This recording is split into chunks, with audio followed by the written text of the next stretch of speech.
சுந்தரர் கூட தன் சுந்தர தமிழிலே பிதா பிறை சூடி பெருமானேன்ட்டு சிவபெருமானை பாடியிருக்காரு. அவர் இந்த திருக்கோவிலில் அமர்ந்து பக்தர்களுக்கு அருளாசி வழங்கிட்டு இருக்காரு.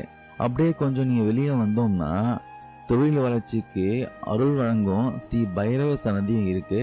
பைரவர்னாலே ஒரு உற்சாகமான அரசன்னு சொல்லுவாங்க. தேய்பிறை அஷ்டமியில இங்க பைரவரை மனமுருகி வணங்கினா தொழில் வளம் மேலும் மேலும் பெருகும்ட்டு இங்க வர பக்தர்களுடைய அசைக்க முடியாத நம்பிக்கையா இருக்கு. இந்த கோவில் சுத்தி வரப்போ இந்த அமைதியான பிரகாரத்தில் நடந்து போறப்போ ஒரு தியானம் பண்ற மாதிரி இருக்கு.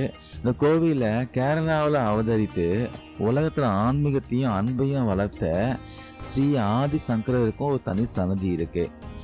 அதே மாதிரி நோயற்ற வாழ்வே குறையற்ற செல்வம் சொல்லுவாங்க.